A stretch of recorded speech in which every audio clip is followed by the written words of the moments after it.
자, 민사특별법이죠. 319페이지예요. 주택임대차보호법입니다. 민법의 특칙으로서요. 민법에 있는 임대차 계약이라는 특칙이죠. 거기에 이제 주택임대차보호법하고 상가건물임대차보호법 두 개의 특별법이 있어요. 요 두 개는 할 때는 항상 민법을 전제해서 해야 되니까 차이점이 뭔가를 항상 염두에 두시고 보시고 그 다음에 그 내용을 잘 정리를 해 두셔야 됩니다. 주택임대차보호법 보겠습니다. 1번 주택임대차보호법을 줄여가지고 주임법이라고 그래요. 1번 주택임대차보호법의 내용으로 잘못된 거 썼는데 쭉 모아서 놓은 거죠. 자, 1번 주택임대차보호법은 주택임차인을 보호하여 국민 주거생활의 안정을 보장하며 목적한다. 그렇죠. 국민의 주거생활 이거 보호하기 위해서 만든 거예요. 생활터전만 보호하려는 거죠. 그래서 기본적으로 국민 자연인이죠. 다만 예외적으로 법인을 예외적으로 인정하는 경우가 있긴 해요. 누가? 이게 임차인이 되겠죠. 주택 임차인, 그죠? 이게 원칙이고 이거는 예외적으로 법인이 되는 경우도 있습니다. 2번 민법의 임대차의 특별법이다. 3번 편면적 강행 규정이다. 자, 3번에 편면적 강행 규정이라는 것은 왜 그래요? 자, 주택 임차인 보호 목적으로 만든 법이기 때문에 그래요. 그래서 임차인한테는 유리하게 해석하고 그 상대방인 주택 임대인에 대해서는 불리하게 해석합니다. 기본적으로. 그래서 편면적 강행 규정이라고 그러죠. 이렇게 표현합니다. 이렇게 표현합니다. 다음 3번, 4번 주거용 건물에 해당하는지 여부는 자, 이거는 공부상의 표시를 가지고 아니라 실제 용도 이렇게죠.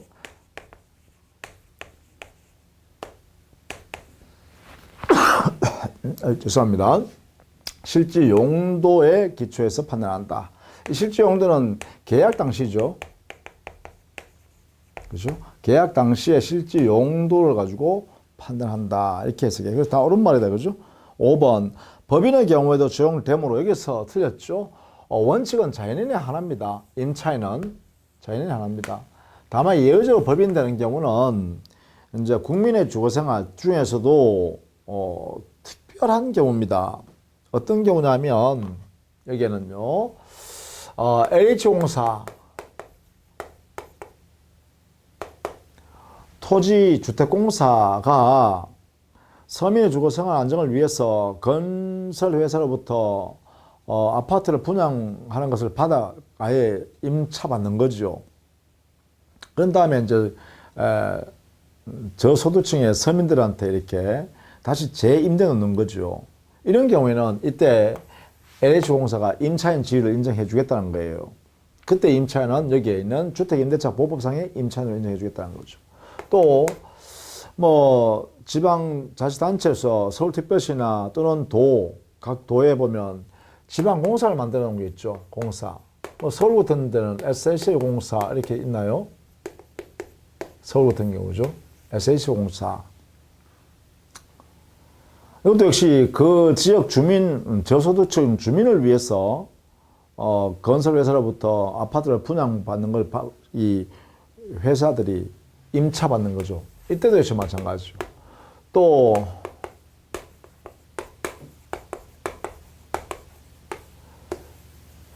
중소기업기본법이 우리 법에 있는데요. 우리 법 체계상에 중소기업기본법이라는 게 있습니다. 그 중소기업기본법 안에 보면 정해져 있는 중소기업법인이 자기 회사의 직원들의 생활터전을 제공해 주기 위해서 건설회사가 지금 지어놓은 그 아파트를 임차받는 거예요. 이 법인이요. 그래서 이제 자기 직원들을 거기에 생활할 수 있도록 이렇게 제공하는 거죠. 복지 차원으로서, 그죠? 이런 경우. 이런 경우 세 가지 형태의 법인이 있네요. 요거는 공적 목적은 공적 법인이고요. 요것은 뭐 개인의 사적 법인인데도 불구하고 이제 중소기업 법인에 인정한다. 그죠? 이렇게. 요런 제한 하에서만 임차인의 지위를 인정하겠다. 뭐 이런 이야기입니다. 그래서 5번은 잘못된 것이다. 이런 이야기예요. 자, 그 다음에 나머지 2번도 한번 내려보니 틀린 것만 보죠. 2번 주택임대차 보호법에서 틀린 것은 있는데 2번 볼까요? 겸용 건물로 인정되면 주거로 사용된 부분이 하나여 했는데 2번에 겸용 건물이라 하더라도 말입니다.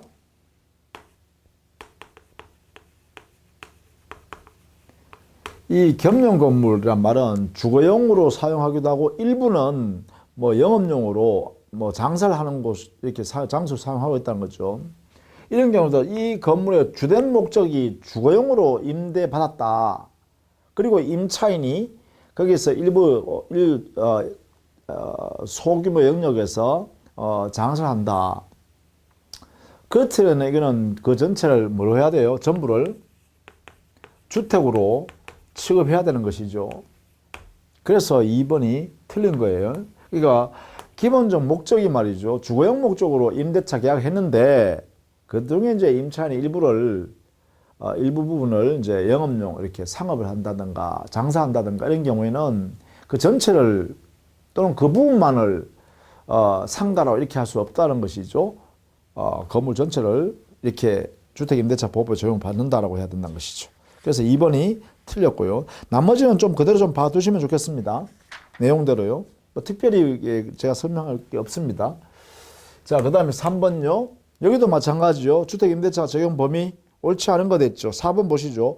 공부상 근린생활시설이지만 이런 슈퍼마켓 경영 목적으로 임차하여 가족들과 함께 입주하여 그곳에서 일상생활을 영위하고 있다면 그것이 유일한 주거가 아니라도 주거용 건물에 해당한다 했는데 이 기본적으로 겸용 건물은 뭐라 했어요?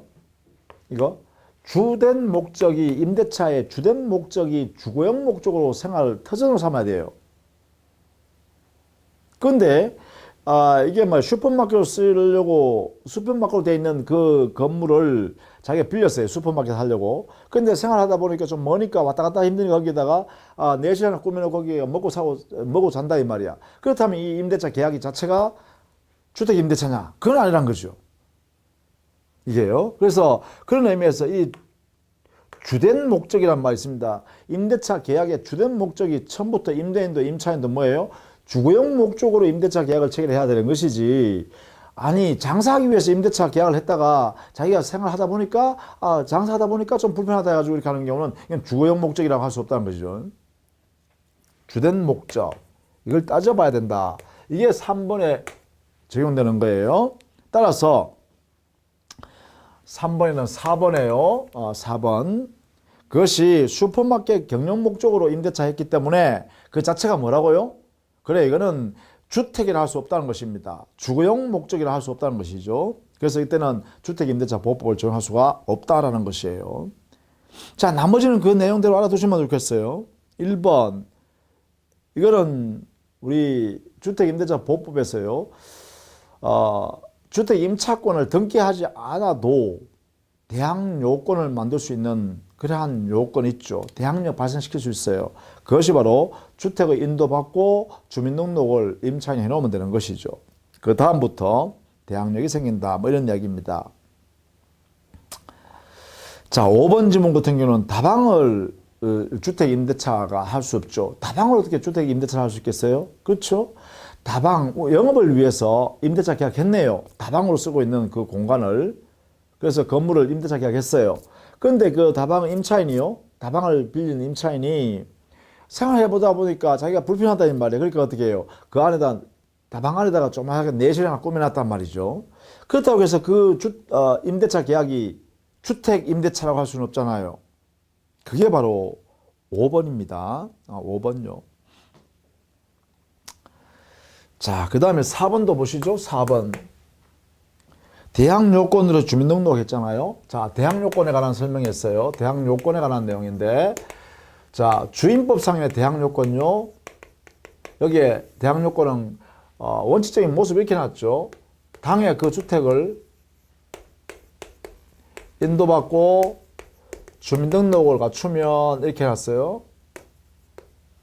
주민등록이라는 것은 여기는 주민등록법상의 주민등록을 말하는 거죠. 다만 이제 그 법에요. 전입신고가 이루어지면 주민등록이 된 걸로 간주하죠. 이렇게 간주. 이때요. 알아두실 거. 전입신고 행위가 완성되는 시점 언제 하면 이거는 공무원이 당에 전입신고를 수리하면 돼요. 수리가 완료되면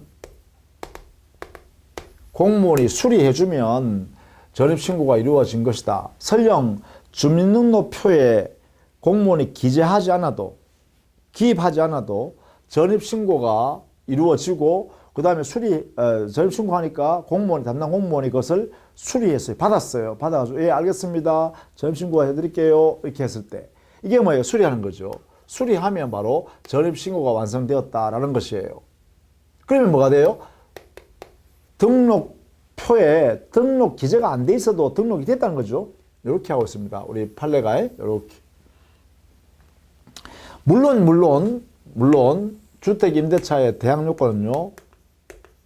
주택 임차권 등기를 해도 등기 이것도 대항 요건으로 인정합니다. 이것만 인정되는 건 아니죠. 자, 차이점 뭐냐면 대항 요건을 갖춘 이렇게 대항 요건을 갖추면요. 이렇게 대항 요건을 갖추면 이 두 개를 모두 갖춘 다음날 0시부터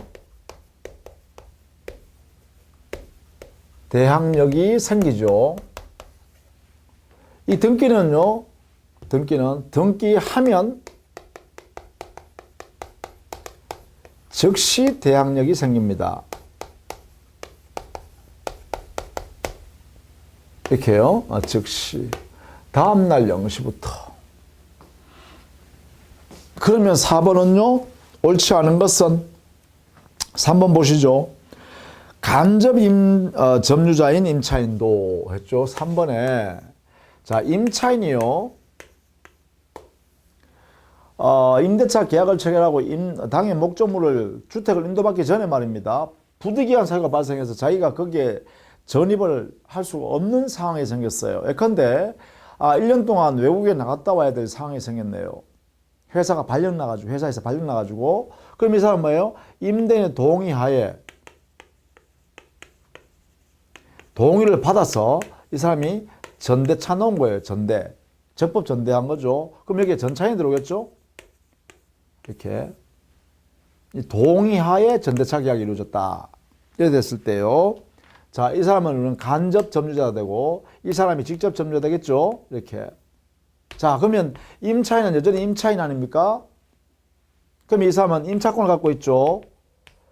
이 임차권의 대항력이 어떻게 발생하냐고요? 대항력 언제 발생하냐 이 말이에요. 여기에 대해서 뭐라고요? 그래요. 직접 점유자인 전차인이 여기에 주택을 인도받고 이 사람이 주민등록을 갖추면 즉 전입신고를 하게 되면 그러면 대항력이 여기에 발생해요. 이렇게 되어 있습니다. 3번. 이걸 알아두시라는 거죠. 자, 그래서 3번이 틀린 거죠. 그 다음에요. 그 5번 지문 보시죠. 5번. 공동주택은 건물의 소재지 집원 다음에 공동주택의 명칭과 동, 층, 호수까지 구체적으로 정확히 기재하여야 한다. 이거 알아두셔야 돼요. 공동주택 어떻게 해요? 아파트, 연립주택, 다세대 주택 이런 것들은 이게 공동주택에 해당되었어요. 집원, 동, 호수까지 정확히 신고 접수되어야 됩니다. 따라서 집원만을 표시하거나 실제 동호수와 표시가 불일치하는 경우에는 공시방법으로 불충분하기 때문에 대항력이 발생하지 않습니다. 5번요. 알아두셔야겠죠? 자, 그 다음에 5번. 대항력에 관해서 옳지 않은 것은 했죠. 여기도 4번만 보죠. 임차권에 대한 등기가 있는 경우에는 그 이 길로부터가 아니죠. 그죠? 이거예요. 임차권 등기를 하게 되면 주택 임차권 등기를 하면 즉시 발생해요. 즉시 임차권 등기는. 그러나 주택 인도받고 주민등록을 갖추는 이런 방법으로 대항력권을 갖출 때는 다음 날로부터 대항력이 발생해요. 뭐 이런 게 알아두셔야겠죠. 자, 그 다음에 6번. 2013년 2월 1일 갑은 의뢰 소재, 서울 소재 X주택에 보증금 7천만 원 임대기간 1년으로 하여 임차하면서 같은 날 입주와 동시에 주민등록을 마쳤다. 그러면 2013년 2월 2일 0시부터 대항력이 발생합니다. 그렇죠? 자, 1번. 2014년 1월 1일 을은 갑에게 500만 원의 보증금 증액을 청구할 수 있다. 자, 보증금 증액은요, 증액은 20분의 1을 넘지 못하죠. 20분의 1을 넘지 못해요.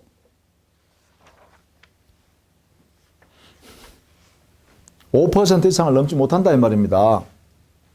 그래서 거기에 7천만 원 5% 얼마예요? 20분의 1이니까 3, 5, 15, 150만 원이죠. 그걸 넘지 못하니까 틀렸죠.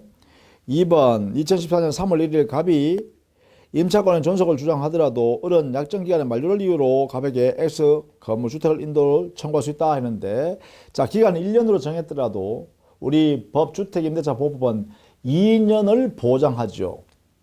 따라서 임대인은 2년을 보장해 줘야 합니다. 다만 여기에 있는 임차인은요, 갑은 임차인이죠. 임차인은 1년 기간이 만료되었을 때 나는 기간이 만료됐으니까 나가겠습니다. 그리고 보증금 7천만 원 돌려주세요 라고 할 수 있습니다. 그러니까 임차인은 기간 만료를 주장할 수 있지만 임대인은 만료됐으니까 나가라 할 수 없다는 것입니다. 틀렸죠. 3번 6월 1일 동거가족이 없는 갑이 자신의 주민등록을 다른 주소로 이전해버렸다.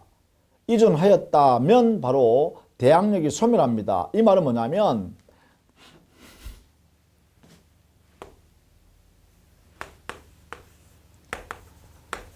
대항요건은요, 이것은 대항력이라는 효력이 발생하기 위한 요건이기도 하고요, 동시에 발생한 그 대항력이 존속하기 위해도 필요한 요건입니다.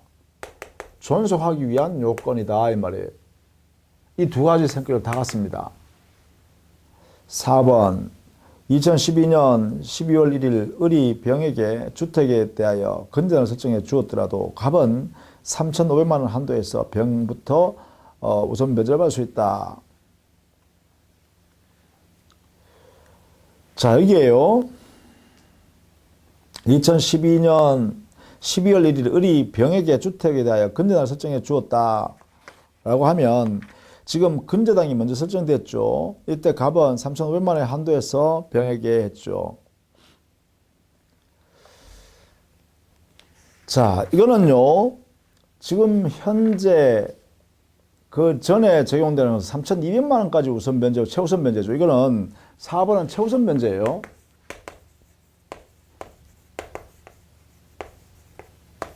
최우선 면제예요. 그럼 최우선 면제는 여기는요, 이거는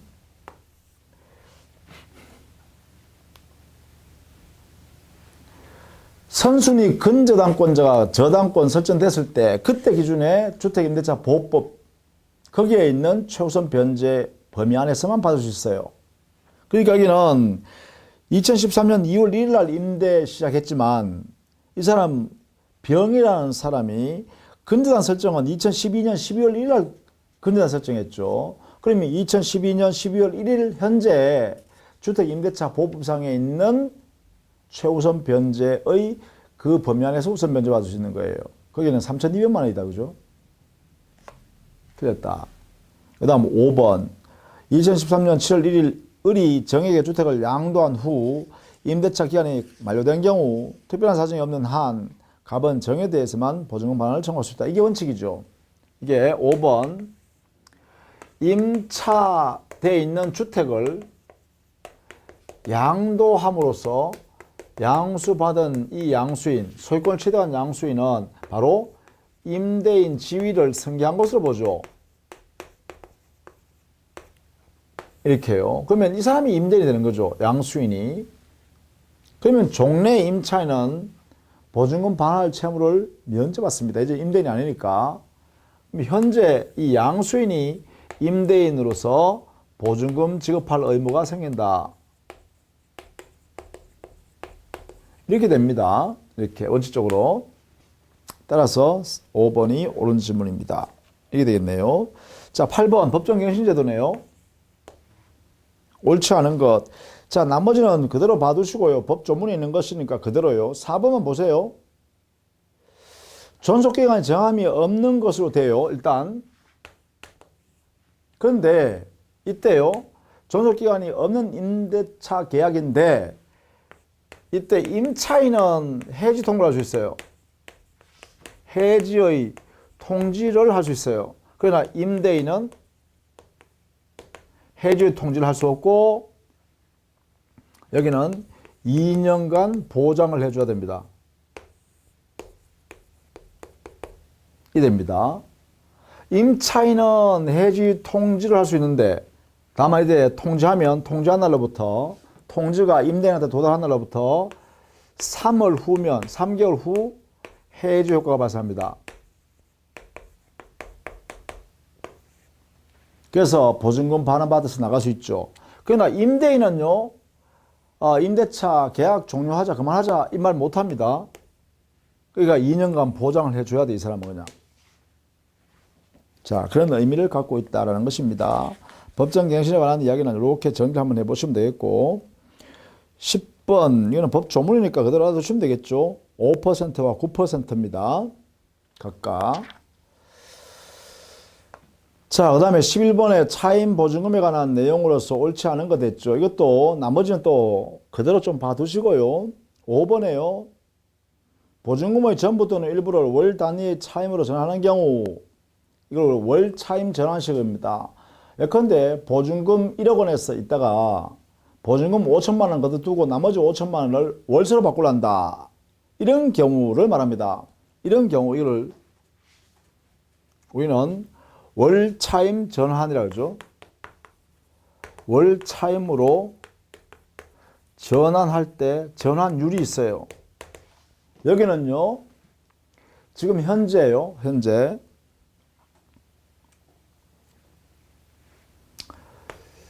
연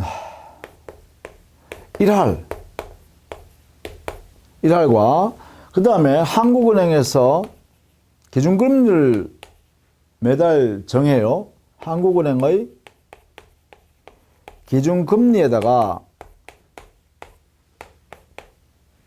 400은요. 400. 4배를 곱한 여기에 나오는 이율이 있겠죠. 이 이율과 여기에 1할 이 둘 중에요. 낮은 것을 넘지 못합니다.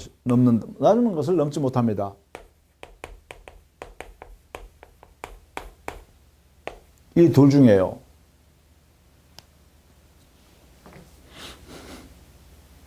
이거 알아두셔야겠죠. 이 둘 중에 하나에 연 10% 1할을 넘지 못한다. 또 한국은행 기준금리에 곱하기 4배 한 요게 나오는 이율을 넘지 못한다. 그러면 둘 중에 낮은 것이냐 높은 거냐? 낮은 것을 넘지 못해요. 이렇게 정해놨어요. 요걸 기준으로 해결한다라는 것입니다.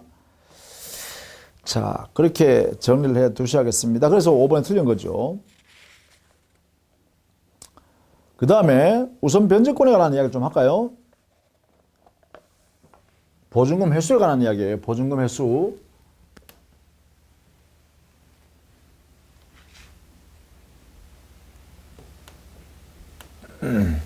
보증금 횟수. 거기에 13번 볼까요? 주택 임대차에서 임차인의 우선 변제권이라는 대법원 판례에 옳지 않은 것은 했죠. 1번 임차인은 대한요건을 갖추고 확정일자 갖춰야 됩니다. 1번 요게 우선 변제 받기 위한 요건이죠. 여기에 발생하려고 그러면 대항력이 발생돼 있어야 되고 대항력 그리고 확정일자를 받아야 됩니다. 확정일자. 요거는 진정으로 만들어진 임대차 계약서상에 확정일자를 부여받으면 되죠. 대항력이 발생되어 있는 상태였어요. 그러니까 대항 요건을 갖춰야겠죠. 그 다음에 확정일자를 받아야 되겠고 이 두 가지를 모두 갖추면 우선 변제권을 발생할 수 있는데 이게요. 그러니까 1번은 맞죠. 2번. 대항력을 갖춘 임차인이 그 주택에 관한 저당권 설정 후 임대인과 합의로 임차 보증금을 증액한 경우에는 그래 증액 부분에 대해서는 대항할 수가 없죠. 이게요. 자, 2번에요. 임차인이 자기가 보증금 1억 원으로 들어왔는데 이렇게 돼가지고 여기에 확정일자까지 다 맞췄어요. 대항력권 갖추고. 자, 이렇게 돼 있어요. 그 이후에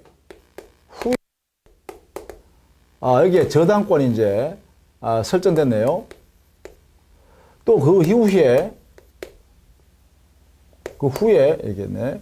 등기 후에 다시 이 보증금을 증액했네. 예컨대 5천만 원 증액했다. 5천만 원 너무 많다. 1,000만 원 증액해볼까요? 1,000만 원. 1,000만 원 증액했네. 그러면 1억 1,000만 원이잖아요. 자, 증액했을 때 나중에 이 1,000만 원 증액한 금액에 대해서도 이 저당권보다 우선하는가? 이렇게 물어본 거죠. 그것은 안 된다. 요거는 안 된다는 거죠. 왜냐하면 저당권이 유효하게 효력이 발생한 이후에 증액된 부분이기 때문에 여기에 확정일자에서 우선 면제받을 수 있는 영역은 여기 있죠. 여기. 그죠? 이 범위까지만 우선 면제 효력이 미치는 거잖아요. 그래서 이것은 우선 면제 효력이 저당권에 대해서는 행사할 수 없다. 이렇게 되겠죠. 그래야죠. 그래야 공평합니다. 그래서 2번이 틀렸어요. 3번 대지에 대해서도요. 대지 가액도 여기에 주택 가액에 포함시켜야죠. 우선 면제 받는다든가 할 때. 그죠? 그 다음에 4번에 당연히요. 보증금 반환하는 것과 당해 주택을 반환하는 것은 동시행 관계잖아요. 그래서 양수인에게 인도해야 보증금도 받아낼 수 있겠죠. 그렇다. 들어가네. 그죠? 5번에 대항력을 갖춘 소액 임차인은 임대차가 종료된 후 임차주택이 경매되는 경우에는 경력에 대해서 보증금 반환을 받을 때까지 임대차 관계의 존속을 주장할 수도 있고 소액 보증금에 대한 최우선 변제받을 권리도 함께 가지고 있습니다. 당연히요. 우선 변제권이란 최우선 변제권이란 거 하고 대항력권이란 대항력이란 거 하고 별개로 병존하는 거거든요.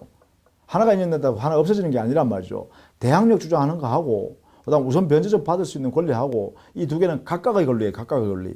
다만 우선 변제적 효력이 발생하려고 그러면 대항력이 전제가 돼야 되는 거죠. 대항력이 없으면 우선 변제적 효력이 발생하잖아요.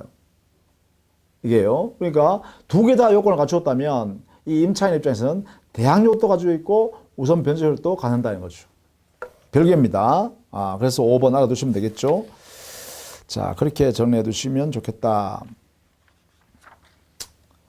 그 다음에 거기에 바로 14번 문제 틀린 것인데 1번 확정일자를 받은 임대차 계약서에 아파트 명칭 등 이런 것이 기재가 누락되었다 하더라도 확정일자 자체는 유효입니다. 자, 여기 확정일자는 의미는 뭐냐면 임대인과 임차인 계약 당사자가 당사자 합의로 날짜를 변경할 수 없다라는 것이 확정일자예요. 그러니까 결국은 뭐예요? 진정으로 작성된 계약 서면이기만 하면 확정일자, 그 위에다가 찍은 확정일자는 언제나 유효해요. 이거 자체는. 그죠? 여기에 임대차 계약서가, 진정으로 작성된 계약서가 작성자가 실수해가지고 뭐 일부를 빼먹었다든가 이렇게 했더라도 당사자 사이에 임대차 계약서로 진정으로 작성되어 있는 그 계약서 위에 확정일자가 권한 있는 확정일자를 부여할 수 있는 관공서에서 도장을 찍어주면 그 확정일자는 유효해요. 이게. 그래서 합의로 변경 못하는 그러한 내용의 일자를 확정일자를 뿌립니다. 그래서 뭐 동사무소, 군청, 뭐 시청, 자치구, 그죠? 또 등기소, 그렇죠? 또 공중사무소 이런 데 가서요. 도장 꽝 찍으면 그 사람들이 이제 한번 찍는 순간에 우리는 변경할 수 없잖아요. 그건 다 유효한 거예요. 유효. 자, 그렇게 의미를 이해해 두시면 되겠습니다. 그 밑에 있는 것은 전부 다 판례 내용이니까 그대로 읽어봐 두시면 되겠습니다. 자, 그 다음에 15번. 여기도 틀린 것만 볼게요. 주택임대차에서 틀린 것은 있는데 2번 보시죠. 임차인은 임대차가 종료하지 않더라도 일정한 보증금 중 일정에 대하여 주택 양수인에게 우선 변제를 청구할 수 있다 했는데 임대차가 종료되어야 그래야 우선 변제권을 행사할 수 있는 거잖아요. 즉 보증금 받아내는 거니까 임대차 존속 중이면 보증금 내놔 할 수 없잖아요. 당연히 그죠. 그러니까 2번이 틀린 질문이에요. 그죠? 종료하지 않더라도 보증금 중 일부를 내놔라 할 수 있다 하면 되죠. 그러니까 보증금을 받을 수 있는 상황이 됐을 때 보증금 내놔 이렇게 하는 거죠. 그래서 보증금 중에서 일정인 건 내가 먼저 받으란다 이렇게 할 수 있는 거고. 보통 보증금 중 일정액 중에서요. 이게 이렇게 나오면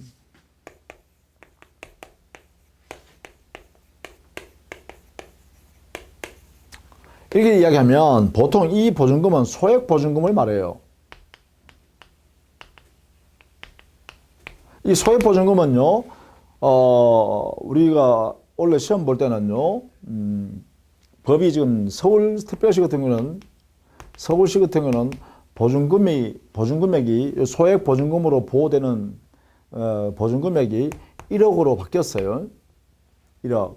이 범위 안에서 요게 1억 보증금이에요. 요게 소액 보증금이래요. 그 중에 일정액, 요 일정액이 뭐냐 하면, 서울특별시는 3,500만 원까지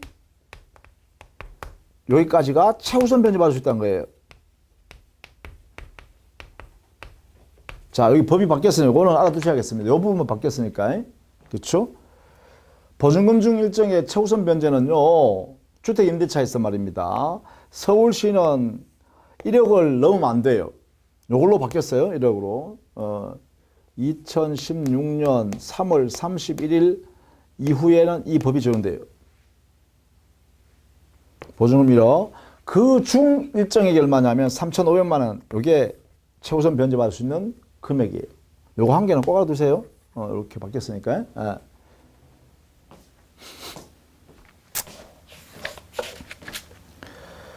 자, 그렇게 정리를 좀 해 두시면 좋겠다.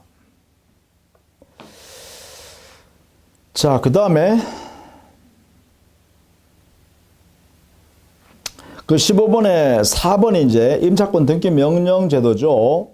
이 4번의 임차권 등기 명령 제도는 임대차가 종료되어서 보증금을 반환받아야 되는데 보증금을 반환받지 못한 임차인요.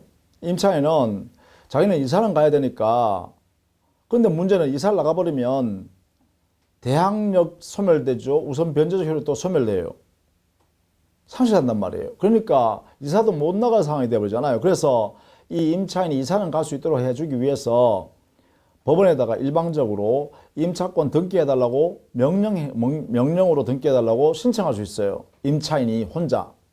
그럼 법원은 보증금 반환되지 않았다는 것만 서류로 확인되면 이게 소명된다 그래요. 소명되면 이 명령을 합니다. 임차권 등기하라라고 명령을 촉탁 등기를 형식으로 등기관에게 명령해요. 그럼 등기관은 그 법원의 명령에 따라서 임차권 등기를 그 주택에다 등기해버리죠. 이 등기해버리면 이게 바로 임차권 등기 명령에 의한 등기가 격려되었다라고 하고, 이렇게 되면 대항력과 우선 변제 효력이 발생하게 되고, 만약에 이미 대항력과 우선 변제 효력이 발생되어 있는 임차인이라면 그 임차인이 이사를 나가더라도 대항력과 우선 변제 효력은 그대로 유지하고 존속된다는 거예요. 등기가 되어 있으니까. 그런 내용이 바로 임차권 등기 명령 제도입니다. 이때요, 임대인이요, 그 임차인한테 보증금을 먼저 반환하지 않으면 이 임차권 등기는 말소할 의무가 없습니다. 그래서 먼저 변제받고 난 뒤에 후이행 의무로서 이 임차권 등기를 말소해 주는 거죠. 자, 선후관계입니다. 자, 그렇게 정리해 두시면 되겠죠. 그 다음에 17번 문제 한번 보실까요? 주택 임대차에 관한 설명을 옳은 것은 했는데, 거기에 보다시피요, 1번이 옳은 질문이에요. 확정일자는요, 확정일자를 부여하는 행정관서나 공적기관에서요, 확정일자부를 작성해야 돼요. 확정일자부라는 공부를 하나 만들어야 돼요. 그 다음에 이 확정일자부는요, 1년 단위로 딱딱 마무리 짓는 거예요. 12월 31일자로 마무리 지었다. 그러면 11월 31일 마무리 짓고 뒤에 여복이 있어도 막아버리죠. 이렇게 막아요. 이렇게 막는다 그러죠. 이렇게 12월 31일 요게 뭐 이렇게 신고 들어가는 거 쓰고 나서 그 다음에는 마지막에는 공란을 이렇게 막아버려요. 이렇게. 그런 다음에 이거는 어떻게 해요? 20년간 보존해요. 보존기간 20년이에요. 왜? 문제 생길 수 있으니까 이렇게 만들어 놨다라는 것입니다. 자, 그것도 여러분 좀 알아두시면 좋겠다.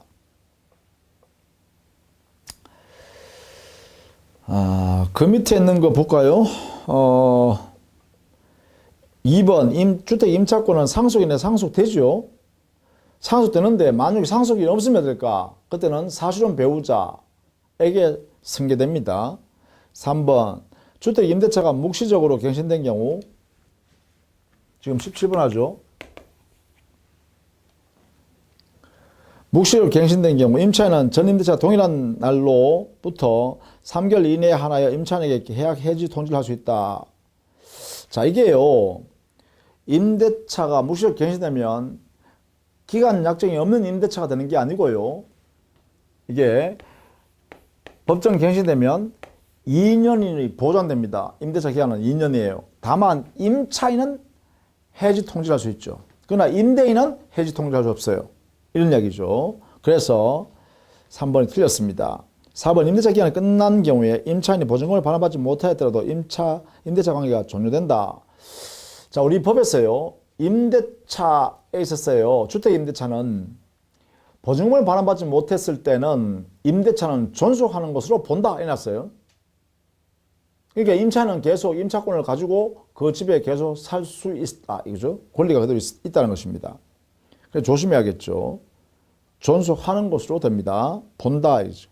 5번 한국토지주택공사가 주택을 임차한 후 공사 A가 선정한 입주자가 주택을 인도받고 주민을 마친 경우 법인인 A는 주택임대차법에 대항력을 취득하지 못한다 했는데, LH공사라든지 또 지방공사라든지 또 중소기업 기본법에 있는 중소기업 법인의 경우는 임차인의 지위로서 대항력 우선 변제적 효력을 그대로 인정해주고 있죠. 그 적용을 인정한다 이랬습니다. 그래서 그렇게 정리를 좀 해두시면 되겠어요. 자, 18번에는요, 옳은 것은 했는데 1번에 주민등록 신고란 것은 수리가 있어야 된다 했죠. 행정청이 수리가 되어야, 그래야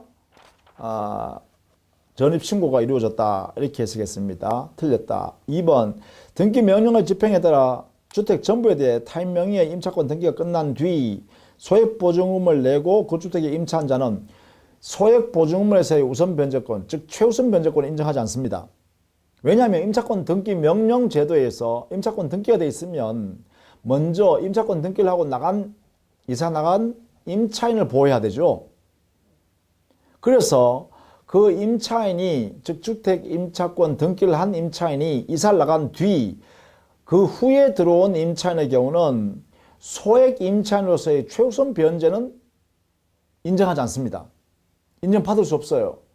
다만 이제 예컨대 보통의 우선 변제권은 인정되지만 최우선 변제는 안 된다, 이렇게 정리해 두셔야 됩니다. 그래서 2번이 옳은 거예요. 3번 임차권보다 선순위 저당권이 존재하는 주택이 경매로 매각된 경우에 경매 매수인은 임대인 지위를 승계한다.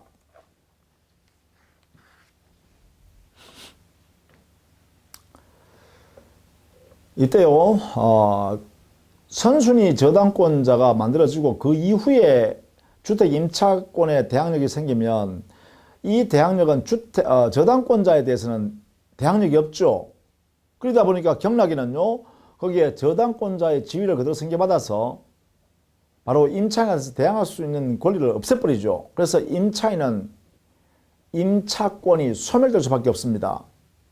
따라서 이 경락인, 당해 주택을 경락받은 사람은 임차주택의 승계인이 아닙니다. 임차주택 승계인이 아니기 때문에 임대인 지위에서 책임을 지지 않는다는 것입니다. 4번 소액 임차인은 경매 신청 등기 전까지 임대차 계약서상의 활주인증을 받아야, 이게 아니라, 자, 최우선 변제 소액 임차인요, 소액 보증금을 지급한 소액 임차인의 경우는 보증금 중 일정에 대한 최우선 변제를 받기 위해서는요, 대항 요건만 갖추면 돼요. 언제까지 대항요건만 갖추면 되죠? 바로 경매 신청 등기가 이루어지기 전까지만 대항요건만 갖추면 최우선 변제가 인정돼요. 그래서 4번은 틀렸어요. 5번 주택 임차인의 우선 변제권은 대지가액 포함한 주택가액입니다. 대지가액을 포함한 주택가액에서 우선 변제를 받을 수 있도록 하고 물론 최우선 변제도 마찬가지입니다. 이렇게 해석을 해야 되죠. 자, 그랬어요. 우선 변제권은 20번 문제 다시 여러분 한번 정리를 해보시기 바랍니다. 20번. 그 다음에 22번은 요 최우선 변제에 관한 설명이잖아요. 그죠? 22번. 이것도 역시 여러분 좀 봐두시면 좋겠죠. 설명 옳지 않은 것은 1번 서울 소재 동일주택에 임차한 부모와 자식 사이에 보증금 5천만 원을 각각 이렇게 들어갔네요. 이런 경우에는 가정 공동생활하는 당사자 가족이기 때문에 임대차 계약을 2개를 만들었다 하더라도 임차인 2사람이 아니라 그냥 한 사람이다 이렇게 취급해버리죠. 그래서 그 보증금 5천만 원 2개를 합쳐가지고 1억 원의 보증금이다 이렇게 해석한다는 것이죠. 이게요. 그렇다면 종래의 이 주택임대차 보호법에 하면 9,500만 원까지가 소액 임차인으로서 3,200만 원까지가 최우선 변제 받는 영역이었어요. 근데 이게 3월 31일부로 이게 어떻게 됐다겠어요? 서울의 경우는 보증금 1억 했죠. 그죠? 그리고 3,500만 원까지 최우선 변제 받겠죠. 자, 이것도 알아두시기 바랍니다. 이 교재를 출간할 때는 이미 이 법이 적용되지 않았기 때문에 이 1번은 소액 임차인에 해당되지 않는다라고 해야 되는 것이 맞겠죠. 그러나 지금은 어떻게 돼요? 두 사람 합쳐버리면 1억이니까 서울특별시라면 이 법의 적용을 받을 수 있겠죠. 그죠? 이게요. 그러니까 요 문제는 1번을 요거 전에 했을 때는 1번에 틀린 지문이다 이렇게 하겠습니다. 그거 조심해 주십시오. 1번. 자, 그 다음에 상속 승계 문제 볼까요? 24번 문제 한번 봅시다. 24번. 주택 임차인이 사망한 경우 임차권의 상속이나 승계에 관한 설명 옳지 않은 것은 했죠.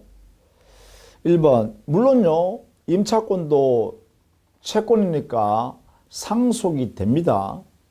상속인이 있으면 상속이 돼요. 다만 문제는 뭐냐면 그 임차인과 가정 공동생활을 하고 있었던 사실혼 배우자예요. 실질적으로는 혼인신고만 했을 뿐이지 부부 사이로 같이 살고 있었다는 것이죠. 그런데 혼인신고를 하지 않으면 법률혼이 아니어서 상속권이 없습니다. 그러면 사실혼 배우자는 쫓겨나가야 된다는 거냐? 이런 문제가 생기잖아요. 그래서 여기에 대한 우리 법에 주택임대차보호법에 보호기준을 두었죠. 1번. 사망 당시 상속권자가 그 주택에서 가정공동생활을 하고 있지 아니한 때는 그 주택에서 가정공동생활을 하던 사실혼 혼인관계에 있던 자와 2촌 이내의 친족, 요 2촌 이내입니다. 2촌 이내의 친족을 공동으로 승계받습니다. 그래서 1번은 옳은 지문입니다. 알아두셔야겠죠? 상속인이 있다. 그런데 그 상속인이 가정공동생활을 하지 않고 밖에서 산다. 그러면 사실혼 배우자가 그 돌아가신 임차인과 같이 살고 있을 거 아닙니까? 그러니까 사실혼 배우자와 2촌 이내의 상속인이 함께 승계받아라 이렇게 한 거죠. 2번. 사망 당시 상속권자와 사실혼 배우자가 그 주택에서 가정공동생활을 하고 있었던 때는 사실혼 배우자가 임차인의 권리를 승계한다가 아니라 이때는 상속권자가 그 사망 당시에 가정공동생활을 같이 하고 있었잖아요. 그렇다면 상속인이 상속받습니다. 여기에는 사실혼 배우자가 승계받을 수가 없습니다. 자, 3번. 임차권의 상속 승계의 결과로 동거하지 않던 상속인이 임차주택에 거주하게 되어도 임대인은 이의를 제기할 수 없다. 그죠? 왜? 상속받았으니까요. 3번. 사실혼 배우자는 임차인이 사망한 후 1개월 이내에 임차권 승계를 포기할 수 있다. 예컨대 임차인이 돌아가시기 전에요. 월세를 잔뜩 지채 연체하고 있었다. 그리고 돌아가셨다면 만약에 임차권을 승계받는 사실혼 배우자라면 거기에 있는 채무인 연체 차임도 월세도 다 안아야 돼요. 다 상속받아야 돼요. 그러니까 이 승계 받아야 될 사소한 배우자가요. 사망한 날로부터 1개월 내에 연체 차임이 너무 지나치다 많다 싶으면 나 승계 안 받을래요 할 수 있다는 거죠. 승계 안 받으면 어떻게 돼요? 그래요. 그 차임 즉 월세 내는 의무도 승계받지 않게 되겠죠. 따라서 4번 옳습니다. 5번 임대차 관계에서 생긴 채권 채무는 임차인의 권리를 승계한 자에게 귀속한다. 알아두셔야겠죠. 승계받는 사람한테로 함께 다 임차권만 승계받는 게 아니라 채무도 함께 승계받는다라는 것이죠.